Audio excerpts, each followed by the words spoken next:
Why is it important for us to come together at these gatherings? Gain a better understanding of the similarities and the differences. And I think there's a lot for communities to learn from each other. For me to be here at the gathering to meet with other like-minded people that want to find solutions and be inspired to innovative food sovereignty planning and strategies for communities that are facing similar challenges to our own. And together is the importance of relationships, the importance of coming together to have sometimes tough conversations and try to find and forge a path forward. The thing that limits us is that we were all conditioned by a system that wasn't made for us. It tells us how we need to make decisions, especially at a national level.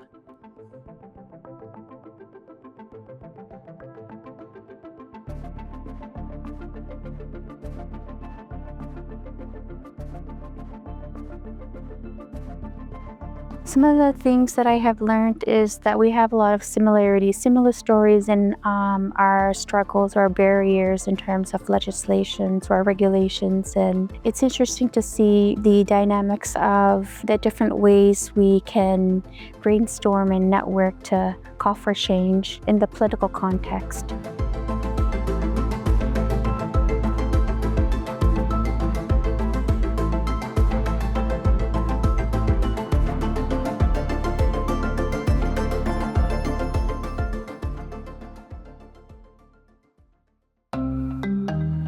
We work together well as a team.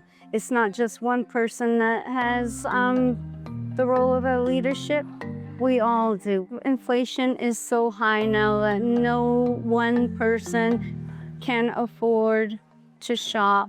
And we are so happy to be able to provide this program 3 days a week where they can come and get a meal. Families need food. Whether you're single or whether you have a family, everybody needs to eat. When I look to Nunavut as an example of what a path forward could look like and be adapted for other communities and other nations. We have a lot of people out there that are willing to go the extra mile, to work together, and I could see that in that room of powerful people right now. We are all trying to make change, and it's going to come. I think what I've really learned is the closeness and the similarities and the vastness and the differences, and that it seems to come back to community. That one thing must fit everybody, but it's not going to happen like that.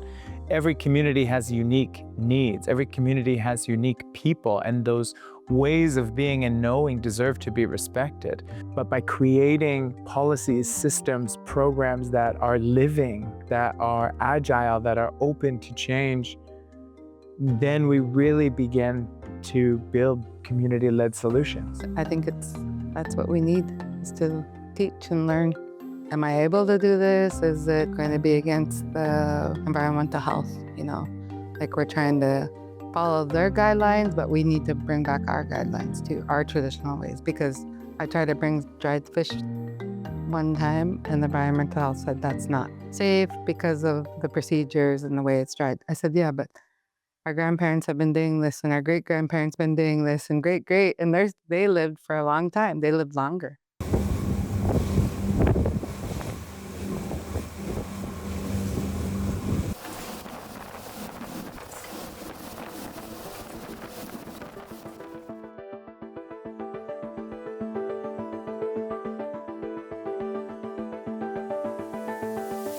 Oh, I have so many hopes for the future. I know that food it's a basic right, and I have hope that one day we'll do ourselves out of a job.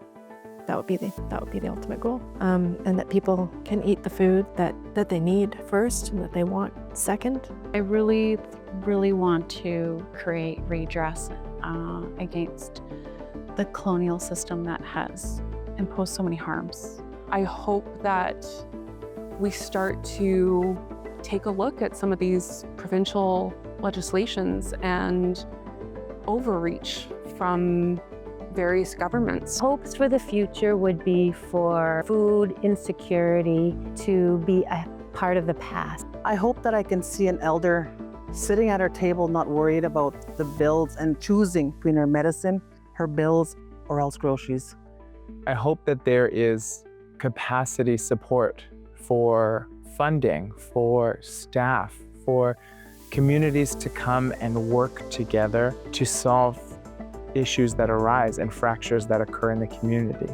I find that's happening more and more lately now. It was disappearing for a while, but it's coming back more, I find. Yeah.